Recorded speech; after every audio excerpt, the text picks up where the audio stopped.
So, Pam Master is back, Jonathan Ruiz po. So this time, I'm going to share a very quick and short video. So about the ladder of success to financial freedom. So the first step po talaga is to become a successful in this journey to your financial freedom is kailangan po nating maintindihan ang debts, utang. Kailangan po hindi po ulit-ulit ang cycle sa buhay natin ng pangungutang, no? Maaari pong nangutang na kayo sa bangko, meron kayong utang credit cards, nangutang kayo sa 5-6. The first thing to do is eliminate those debts, especially those with high interest rates. So ngayon, isulat mo sa isang papel kung ano yung mga utang mo. Then, isa-isahin mo po silang i-eliminate. Mag-umpisa ka sa pinakamataas na interest, then pababa. Hindi po lahat ng utang is masama. Especially kung yung utang is ginamit mo for an investment na tama at nagkaroon ka ng return. So, ang problema lang po is kung nangutang ka, na ginastos mo for leisure or for any other things na hindi naman magbibigay ng returns o magbabalik ng pera mo. So, ang nangyayari po is lagi tayong nababaon sa utang.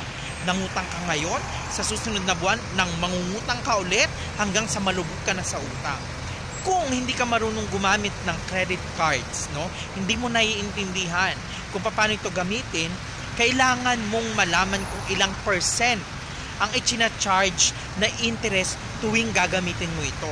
Pangalawa, kailangan mong maintindihan kung meron bang point system ang credit card, kung nakakakuha ka ba ng miles and points. Kung marunong kang gumamit nito, ito ay isang advantage sa'yo. Katulad ko, yung isang credit card ko is nasa 72,000 points na.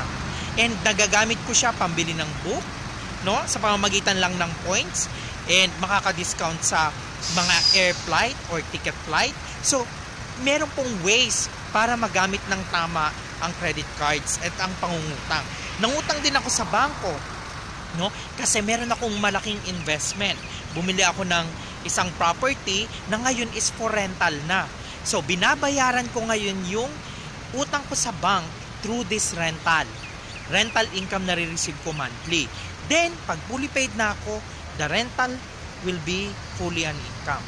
So, sa inyo pong lahat, so sana po maintindihan natin kung paano natin gagamitin ang utang or debts or use the power of leverage, no? So, pag-aralan po nating mabuti, and sa susunod po ulit, Pam Master, Jonathan Ruiz, and mag-subscribe po kayo dito sa YouTube video or i-follow nyo po ang aking blog www.newbie.ph. Salamat po. Have a great time.